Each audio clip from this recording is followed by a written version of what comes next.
बलदेव एक मेहनती मजदूर था। उसके परिवार में उसकी पत्नी आंचल, बेटा निखिल और बेटी निकिता थे।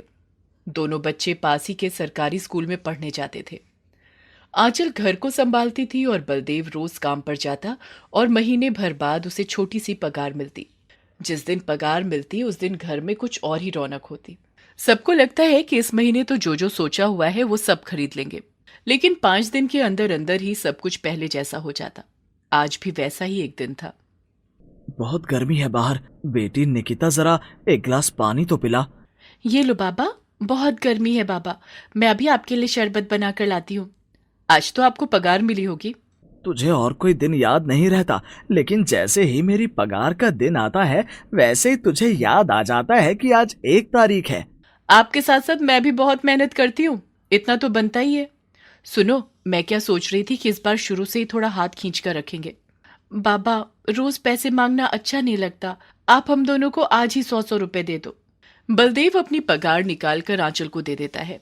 आंचल उसमें से 100-100 रुपए दोनों बच्चों को दे देती है। ध्यान से खर्च करना बच्चों। मैं तो ध्यान से ही खर्च करता हूँ माँ। आज तक मैंने कभी कोई फिजूल खर्ची की है? अगले दिन सुबह दोनों बच्चे स्कूल चले जाते हैं। स्कूल से आते समय निखिल और निकिता देखते हैं कि एक बच्चा जैसे ही अपनी स्कूल बस से उतरकर अपने घर की तरफ जाता है, मोड़ पर एक बाइक वाले से उसकी टक्कर हो जाती है, जिससे उसे मामूली चोट आती है। निखिल भागकर उस लड़के को उठाता है। अरे, तुम्हें तो चोट आ गई है। तुम कहाँ रहते हो? चलो, मैं तुम्हें तुम्हारे घर तक छोड़ाऊं। वो सामने ही मेरा घर है भैया। आप बस मेरा बैग ले लो, मैं घर चला जाऊंगा। निकिता उस लड़के का बैग उठा लेती है और निखिल उसे सहारा देकर उसके घर छोड़ने जाता है।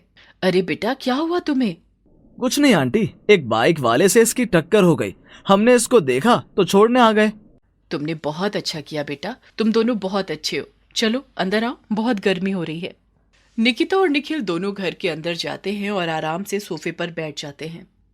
वाह, कितना ठंडा है ये कमरा। यहाँ तो ऐसा लग रहा है जैसे सर्दी हो। कितना अच्छा लग रहा है एसी वाले कमरे में बैठकर। काश हमारे पास भी एसी होता, तो बाबा जब काम से आते हैं तो कितना भीगे होते हैं पसीने में। अगर इतना ठंडा कमरा उन्हें मिल जाए तो कितना अच्छा होगा। तभी उस लड़के की माँ दोनों बच्चों के लिए कोल्ड ड्रिंक और कुछ खाने के लिए लाती है। दोनों बच्चे कोल्ड ड्रिंक पीकर वहां से चले जाते हैं। बाहर आकर, दीदी, उनका कमरा देखा था? कितना ठंडा था, पता ही नहीं चल रहा था कि बाहर इतनी गर्मी है। हाँ मुझे भी बहुत अच्छा लग रहा था। दिल कर रहा था कि वहां से उठूं ही ना। काश निखिल हमारे पास भी एसी होता। दोनों बच्चे गर्मी और एसी की बात करते करते घर पहुंच जाते हैं। आज बड़ी देर लगा दी तुम दोनों ने, कहाँ रह गए थे? कोई बच्चा था माँ, उसको चोट लग गई थी, उसे उसके घर छोड़कर आए। ओहो, ज्यादा चोट तो नहीं आई थी? नहीं माँ, मामूली सी चोट थी। पता है माँ, जब हम उनके घर में गए तो उसकी माँ ने हमें कोल्ड ड्रिंक और खाने को दिया, और उनका कमरा इतना ठंडा था माँ। उसमें एक बड़ा एसी लगा था। बहुत अच्छा लग रहा था, इतना ठंडा था। हाँ हाँ बेटा, जरूर रहा होगा। माँ, क्या हम एसी नहीं ले सकते? नहीं ले सकते।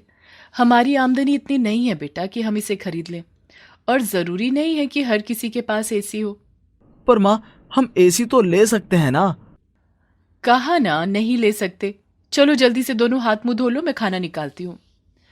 आंचल बच्चों को खाना खिलाकर थोड़ी देर सुला देती है। निखिल को सपने में भी एसी दिखाई देता है। उसे सपना आता है कि वो एक कमरे में है और उसके माँ और बाबा दीदी सब एसी की हवा में सो रहे हैं और सब कुछ बहुत अच्छा लग रहा है। तभी उसकी आंख खुल जाती है और वो देखता है कि वो पसीने से तरबतर हो रहा है। काश कि ये सपना सच हो जाए। अगले दिन दोनों बच्चे जब स्कूल से आते हैं तो रास्ते में एक छोटा सा बाजार था। वहीं एक दुकान पर टीवी, एसी और फ्रिज बिक रहे थे। निखिल भागकर दुकान के अंदर जाता है। अंकल, वो वाला एसी कितने का मिल जाएगा? वो एसी 32,000 रुपए का है, तुम किसी बड़े को लेकर आओ। मैं तो बस रेट पता कर रहा था। बाहर आकर वो निकिता को बोलता है कि एसी 32,000 रुपए का है। हे भगवान, इतना महंगा! बाबा तो कभी भी नहीं ले पाएंगे। चल चल घर चल, वरना माँ फिर डांटेंगी। दोनों बच्चे घर आते हैं तो बलदेव घर पर ही होता है। बाबा, आप और इस टाइम यहाँ पर? आज आपके काम की छुट्टी है क्या? हाँ हाँ, आज छुट्टी हो गई है। हमारे मालिक के यहाँ पर कुछ हुआ था, इसलिए उन्होंने आज छुट्टी दे दी। तो मैंने सोचा क्यों ना आज अपने परिवार के साथ बैठा जाए। अच्छा किया। आप सब लोग बैठो, मैं आप सबके लिए शरबत बनाकर लाती हूँ। सब बैठकर शरबत पीते हैं। गर्मी की बात चल पड़ती है तो निखिल अपने बाबा को बताता है कि आज वो एसी की दुकान पर एसी पता करने गया था। अरे बेटा, एसी तो जैसे तैसे करके भी ले लेंगे, लेकिन तुम्हें पता है जब एसी चलता है तो बिजली का बिल कितना आता है? घर का सारा बजट बिगड़ जाएगा। वैसे भी महीना खत्म होते होते हाथ में कुछ नहीं बचता। तुम्हारे बाबा बिल्कुल सही कह रहे हैं बेटा, इसलिए तुम दोनों सिर्फ अपनी पढ़ाई पर ध्यान दो। जब तुम कुछ बन जाओगे तो हम एसी भी ले लेंगे। दोनों बच्चे मन मारकर बैठ जाते हैं। एक हफ्ता ऐसे ही बीत जाता है। फिर एक दिन बलदेव एक सेकेंड हैंड विंडो एसी लेकर घर आता है, जिसे देखकर दोनों बच्चे बहुत खुश हो जाते हैं। एसी लगा दिया जाता है और उसकी ठंडी हवा पूरे घर को ठंडा कर देती है। ये क्या, आप भी बच्चों की बातों में आ गए? मेरे मालिक ने अपना सारा घर का एसी बदलवाया है। यह मुझे 1000 रुपए में पड़ा। कोई नहीं, बच्चों को एसी चाहिए था। नहीं नहीं, बच्चे ऐसे जिद करते ही रहते हैं, पर हम लोगों को बहुत सोच समझ कर खर्च करना चाहिए। अब इसका बिल कौन देगा? हम इस्तेमाल करेंगे तो हम ही देंगे। सेकंड हैंड ही सही, लेकिन एसी लगने के बाद निखिल और निकिता बहुत खुश थे। वो स्कूल से आते ही एसी चला लेते हैं। आंचल बहुत मना करती, लेकिन बच्चे उसकी कुछ नहीं सुनते। रात को भी सारा परिवार एसी की ठंडी हवा में सोता। अगर आंचल उसे बंद कर देती तो बच्चे फिर से चला देते हैं। 1 महीने बाद जब एसी का बिल आता है, ये देखो बिजली का बिल 4000 रुपए आया है। अरे भाई, फिर ये अमीर लोग 6-6 एसी कैसे लगा लेते हैं? अब क्या होगा? मेरी तो तनख्वाह ही 10,000 रुपए है। मैंने तो पहले ही कहा था कि अपनी चद्दर देखकर पैर पसारो। अब देखो, इस महीने का तो पूरा बजट ही बिगड़ गया। अगर बिल नहीं दिया तो लाइट कट जाएगी। दोनों बच्चों को इस बारे में कुछ नहीं बताया जाता। बलदेव बिल जमा कराकर आ जाता है। आंचल बहुत परेशान होती है। आखिर में वो अपनी पड़ोसन के पास जाती है। बहन, तुम तो बड़ी बड़ी कोठियों में काम करती हो, क्या तुम मुझे भी काम दिला दोगी? क्या हुआ आंचल, तू बड़ी उदास लग रही है। तूने तो आज तक कभी भी नौकरी नहीं करी, फिर अचानक ऐसी क्या जरूरत आन पड़ी है? क्या बताऊं, बच्चे बड़े हो रहे हैं तो उनकी जरूरतें भी बढ़ रही हैं। अब अकेले एक की तनख्वाह से घर नहीं चलता। सोचा बच्चे बड़े हो गए तो कुछ काम मैं ही कर लूं। तुम देखो ना, कहीं मेरे लिए काम हो तो बताना। पड़ोसन आंचल को काम बता देती है। आंचल घर वालों को नहीं बताती और काम पर जाना शुरू कर देती है। 2-3 घरों में सुबह सुबह झाड़ू पोछा और बर्तन कराती, फिर जल्दी जल्दी अपने घर का काम खत्म करती। बच्चे स्कूल से आकर एसी चलाते तो, बेटा तुम्हारा दुख देखकर तुम्हारे बाबा बेशक एसी ले आए हों, लेकिन तुम्हें यह बहुत सोच समझ कर चलाना चाहिए। इसका बहुत बिल आता है।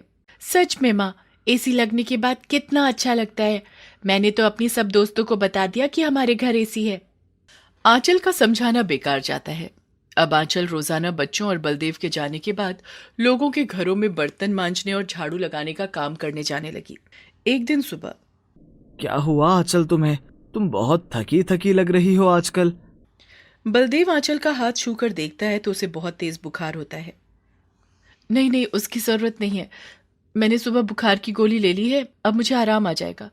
आप जल्दी से काम पर जाओ। अरे, तुम मुझे इस तरह घर से क्यों भेज रही हो? क्या मैं तुम्हारे लिए आज घर पर नहीं रुक सकता? नहीं नहीं, तुम्हें घर पर रुकने की जरूरत नहीं है। अपने काम पर जाओ। अगर काम पर नहीं जाओगे तो आज की तनख्वाह कट जाएगी। बलदेव को भेजने के बाद आंचल जल्दी जल्दी तैयार होकर काम पर चली जाती है, पर उसे इतना तेज बुखार होता है कि वो काम करते करते बेहोश हो जाती है। तभी आंचल द्वारा दिए गए फोन नंबर पर उसकी मालकिन कॉल करती है। हेलो, क्या बलदेव से बात हो जाएगी? हाँ हाँ, जरा रुकिए, मैं अभी उसे बुलाता हूँ। हेलो, हाँ जी, कौन बोल रहा है? आप जल्दी से मेरे बताए हुए पते पर आ जाइए। आपकी पत्नी को बहुत तेज बुखार था, फिर भी वो काम पर आ गई। अभी वो बेहोश है। मैंने डॉक्टर को दिखा दिया, लेकिन आप आकर उसे ले जाओ। मेरी पत्नी? आपको कोई गलत फहमी हुई है। मेरी पत्नी काम नहीं करती। आपकी पत्नी का नाम आंचल ही है ना?